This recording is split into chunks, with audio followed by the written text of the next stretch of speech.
Venemaa kontroll on kehtestatud Konstantinovka linna üle. Vene diktaatori avaldus Konstantinovka kohta koos hoiatusega diktatuuri eest.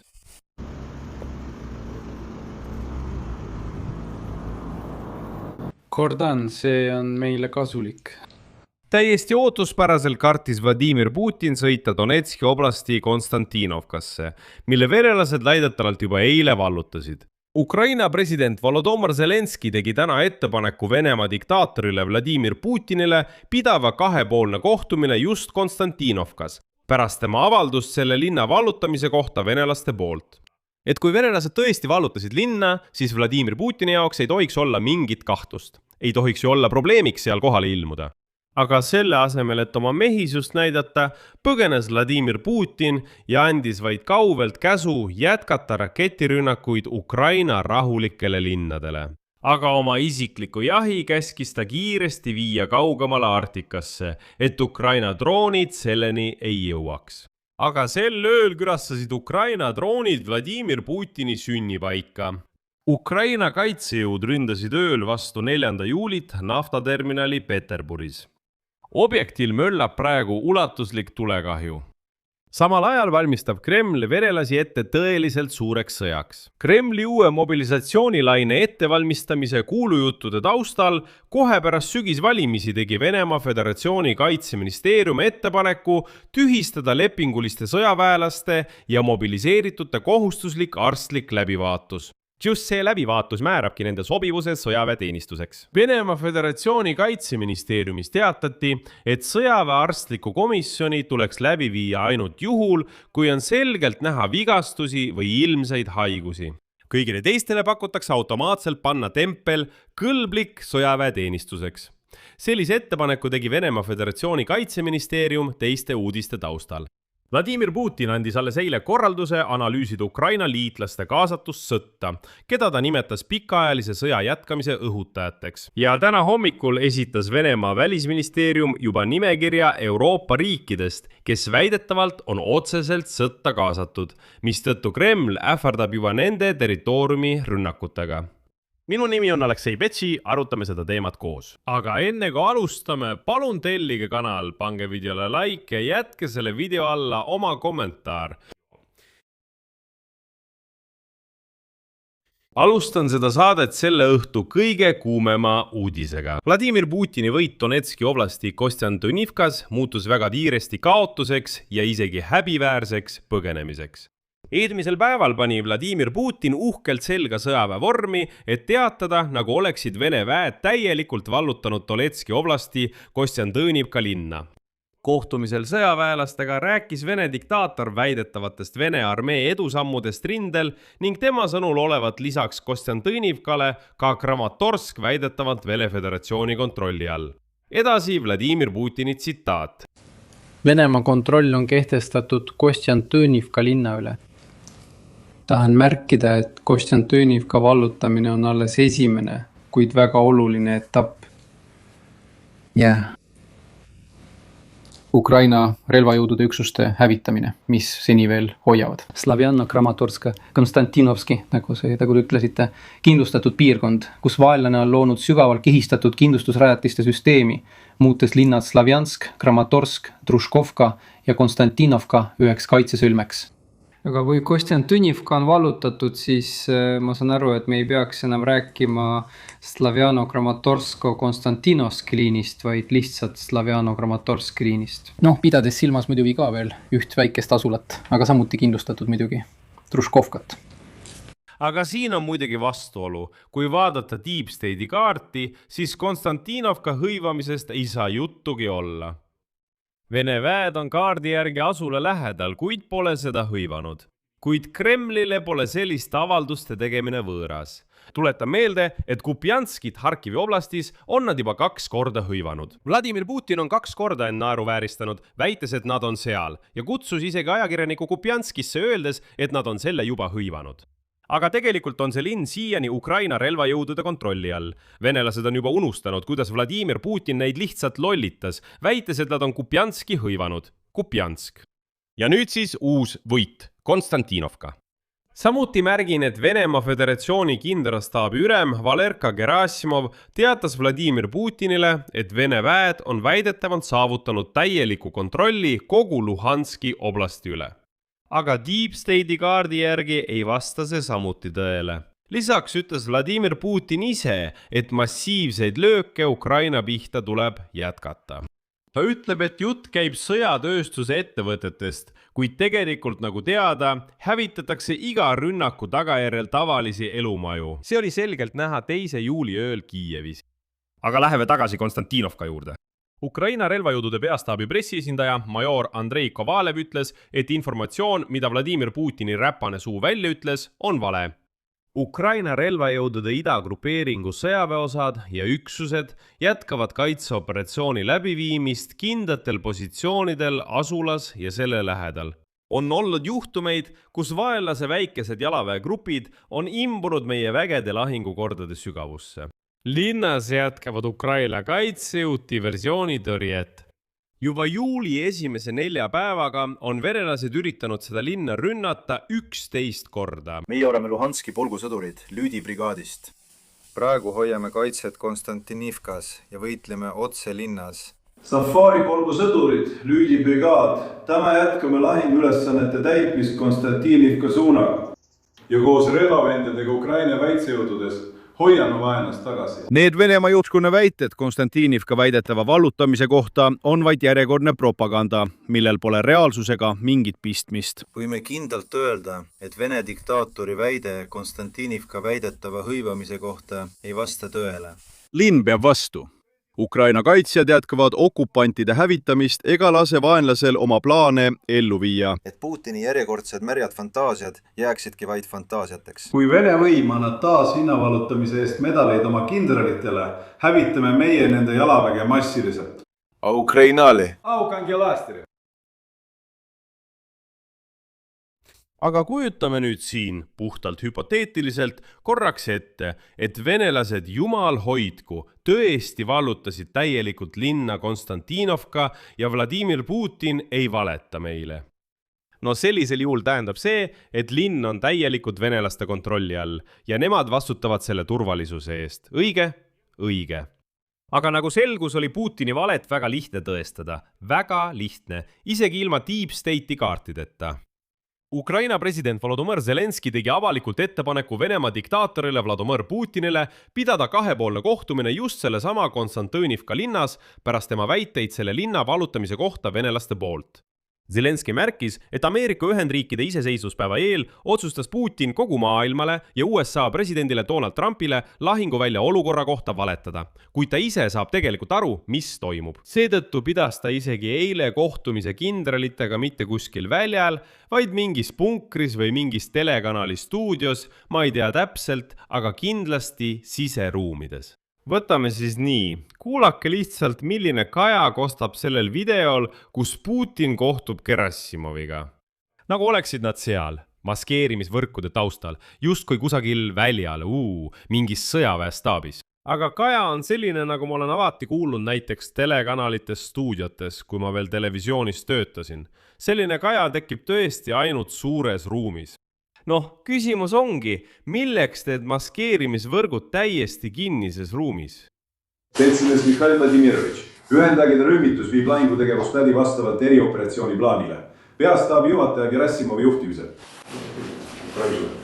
Noh, lähme tagasi Zelenski juurde. Zelenski kutsus otse Vladimir Putinit kohtuma just Konstantinovkas, kui ta muidugi pole argpüks. Järgneb Zelenski tsitaat. Kui Konstantinovka on praegu Venemaa kontrolli all, siis ilmselt ei ole Putinil mingit probleemi seal minuga kohtuda ja leida diplomaatilisi lahendusi, et sõda lõpuks lõpetada. Aga siiski ta ei ületa rindejoont. Tõsi, see erineb väga Putini sõnadest. Ja mida te arvate, mis juhtus sõna otseses mõttes pool tundi pärast seda Zelenski avaldust? Vladimir Putin tegi end jälle lolliks. Kremlis kõreisik Dmitri Peskov tunnistas avalikult, et tema president on argpüks. Järgneb Peskovi tsitaat. Kui härra Zelenski on valmis Venemaale tulema, siis me tervitame seda. Putin on valmis teda vastu võtma Moskvas, sest Venemaa pealinn on Moskva, mitte Konstantinovka. Noh, teate, halvemaid vabandusi pole ma veel kuulnud. selgub, et kohtutakse ainult pealinnades. No selline on siis loogika. Nüüd küsimus. Kui Konstantinovka on juba täielikult Venemaa Föderatsiooni relvajõudude kontrolli all, siis miks Putin nii ära ehmus? Aga see pole veel kõik. Vladimir Putin jätkab oma jahtide peitmist. Seekord liigub superjaht Graceful mööda Norra rannikut Murmanski suunas 2 Vene sõjalaeva saatel. Väidetavalt jälgib ületamist NATO ning Läänemere kaudu liikudes saatsid laevu Saksamaa ja Taani patrull-laevad.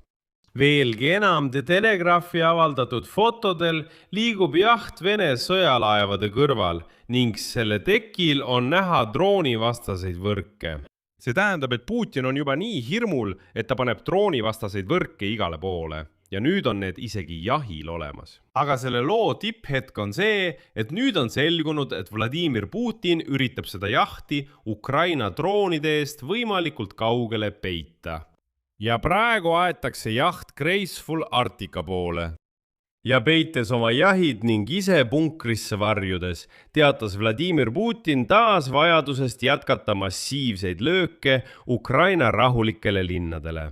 Tema sõnul on löögid suunatud elumajadele, haiglatele, linnufarmidele, lihatööstustele ja ladudele, kodutehnikale, Nova Posta terminaalidele ja nii edasi ja nii edasi ja nii edasi. Need kõik on löögid Ukraina sõjatööstuskompleksi objektidele. Samal ajal ründasid Ukraina kaitsejõud 4 juuli öösel naftaterminali Peterburis. See on kiilaspäise diktaatori Vladimir Putini sünnipaik. Objektil möllab ulatuslik tulekahju. Ukraina president Volodymyr Zelenski ütles, tsiteerin, sel ööl töötasid meie Ukraina kaugmaa sanktsioonid Venemaa vastu selle sõja eest Peterburi lähedal. Ukraina kaitsejõud tabasid sadama nafta infrastruktuuri, mis teenib raha Venemaa sõja jaoks. Samuti tabati Kroonlinna baasipunkti Venemaa Föderatsiooni Leningradi oblastis, mis on oluline sõjaline sihtmärk. Kaugus Ukraina riigi piirist on üle 850 kilomeetri. Kuidas? Kas nad suudavad sinna pihta saada?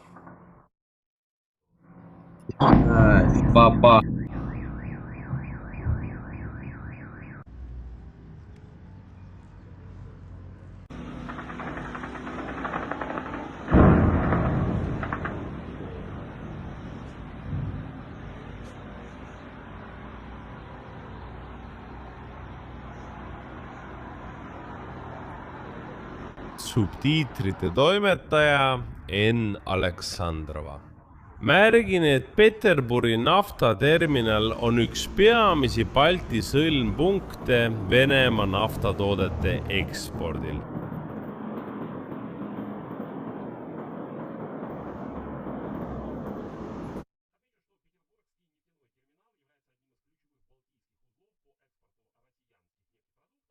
See tagab tankerite saatmise Aafrikasse, Lähis-Idasse ja teistesse piirkondadesse. See kaubandus on oluline allikas vastase sõjalise eelarve täiendamiseks.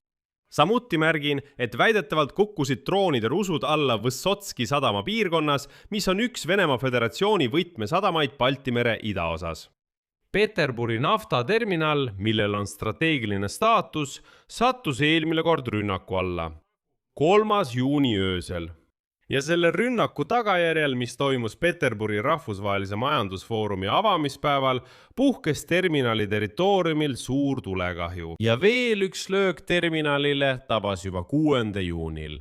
Kokku ööl vastu laupäeva vastavalt Venemaa Föderatsiooni kaitseministeeriumi kokkuvõttele tulistati 19 piirkonnas ning samuti Aasovi ja Mustamere akvatooriumil alla 389 Ukraina lennukitüüpi drooni.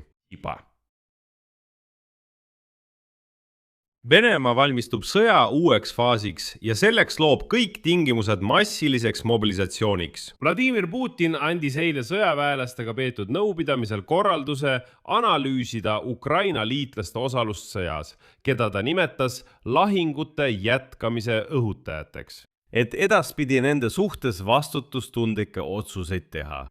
Aga see on ilmselge hirmutamiskatse, nagu arvutage meile välja, kes seal Ukrainat aitab ja siis me otsustame tulevikus neid rünnata. ja naljakas on see, et Putin ütleb, et tegelikult õhutavad sõjategevuse jätkumist lääneriigid. Lahendus on väga lihtne, sõda võib sekundiga lõppeda. Ma ei räägi seda praegu pesemata verelastele, lihtsalt sekundiga. Kõik verelased korjavad oma asjad kokku, keeravad otsa Moskva poole ja lahkuvad Ukraina territooriumilt. Niipea kui viimane verelane ületab Ukraina ja Venemaa riigipiiri, on kõik, sõda lõpeb. Ja siin pole vaja mingeid õhutajaid ega kedagi teist. Üldse mitte kedagi pole vaja. Lihtsalt iga venelane korjas oma asjad kokku ja läks tagasi Venemaale. Uskuge mind, keegi ei hakka teid taga ajama, keegi ei hakka pärast seda Venemaad ründama. Kui viimane venelane on piiri ületanud ja lahkunud, on kõik. Sõda on läbi. Seda ma teile garanteerin, et nii ka läheb. Sõda lõpeb, Ukrainal ei ole Venemaa alasid vaja. See metsik hõim ei ole ukrainlastele vaja. Seda ei ole vaja läänemaailmale, seda ei ole kellelegi vaja. Elage seal rahulikult. Rahulikult ja kõik sõda lõpeb. Aga see on jälle lüüriline kõrvalepõige. Niisiis Vladimir Putin teatas. Samuti peab jätkuma iga õhutaja kaasatuse analüüs Ukraina sõja jätkumisse.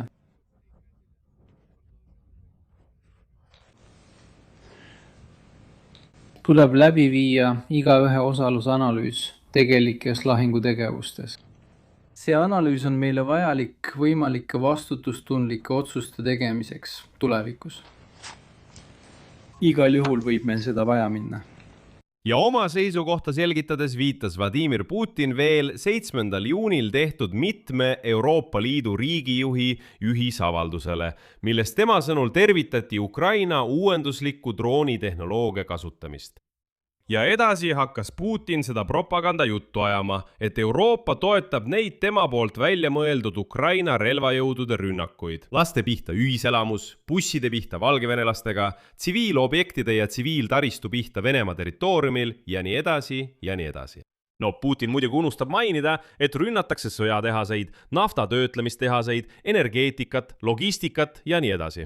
No see on arusaadav, miks ta seda teeb, aga selle avalduse mõte oli hoopis muus. Vladimir Putin püüdis Euroopa liitlasi hirmutada. Asi on selles, et juba täna hommikul, alles eile õhtul ütles Putin, et hinnake tema kaasatust ja juba täna hommikul. Venemaa Föderatsiooni välisministeerium teatas Balti riikide osalemisest Ukraina rünnakutes Venemaa taristu vastu. Uute Ukraina relvajõudude rünnakute taustal Peterburi ja Leningradi oblasti sadamatele. Ja edasi tuuakse Venemaa Föderatsiooni välisministri asetäitja Mihhail Galutsini tsitaat. Meil on kinnitatud andmed selle kohta, et Läti ja teised Balti riigid on juba võimaldanud Ukraina droonidele kasutada oma õhukoridore, mis ründasid meie riigi tsiviilinfrastruktuuri. Ehk siis Venemaa välisministeerium jõudis öö jooksul nii lihtsalt koostada Putinile aruande Balti riikide kaasatusest sõtta Ukrainas. Eelmisel korral esines sarnase avaldusega Venemaa kaitseministeerium. Mais väitis see ametkond, et Ukraina droonid üritasid, nagu nad ütlesid, rünnata Peterburi läbi Läti territooriumi. Enne seda esitas sarnaseid süüdistusi Balti riikide ja Soome aadressil välisministeeriumi esindaja. Venemaa välisministeerium pressiesindaja Maša Zaharova ja Venemaa presidendi abi Patrushev. Aprillis väitsid nad, et need riigid võimaldavad oma õhuruumi kasutada Ukraina droonidel Venemaa territooriumi ründamiseks. Ja nüüd nende Vladimir Putini Balti riikidele suunatud ähvarduste taustal tegi Venemaa kaitseministeerium ettepaneku need täielikult tühistada. Kohustuslik arstlik läbivaatus lepingulistele ja mobiliseeritud sõduritele, mis just nimelt määrab nende sobivuse sõjaväeteenistuseks. Vastav seadusemuudatuste eelnõu on avaldatud õigusaktide eelnõude portaalis. Muudatused kehtivad mobilisatsiooni, sõjaseisukorra või sõja ajal, ehk siis, kui Vladimir Putinil on vaja rohkem kahuriliha. Muudatusettepanekute eelnõu lisab sõjaväekohustuse föderaalseaduse paragrahvi 5,1 uue punkti, mille kohaselt muutub arstlik läbivaatus kohustuslikuks ainult erijuhtudel. Kui kandidaadil on vigastusi, haavu, traumasid või põrutusi. Kui tal on haigusi, mille tõttu ta tunnistatakse piiratud kõlblikkusega. või kui tal on haigusi, mille tõttu ta tunnistatakse teenistuseks kõlbmatuks. Seejuures on kirjas, et see peab olema silmaga nähtav. ehk kui haigust või vigastust pole visuaalselt näha, siis loetakse automaatselt kõlblikuks. Ja kui mehel pole just selgeid vigastusi või haigusi, siis nende seaduse muudatuste kohaselt saadab Kaitseministeerium selle mehe kohe sõtta. Ehk siis pole vaja mingit seda sõjaväearstlikku komisjoni. Ja teate, see tundub isegi loogiline. Eile kirjutasid New York Timesi eksperdid, et pärast lahingupositsioonidele jõudmist võib Venemaa armee äsja värvatud sõdur elada vaid 20–35 minutit. Peamiseks põhjuseks, miks veresõdurid nii kiiresti surevad, on Ukraina droonide massiline ja tõhus kasutamine. Ja siin on üks lugu. Ajaloolane Peter Frankopan kirjutab, viidates rõhutan Vene sõjablogijatele, et pärast rindele saatmist võib Vene Föderatsiooni armee sõdur loota elada 10 päevast kuni 3 nädalani. See tähendab alates saabumisest polügoonile kuni hukkumiseni lahingus. Enamik Vene uusi värvatuid saab vaid paar päeva väljaõpet ja siis saadetakse nad kohe rindele.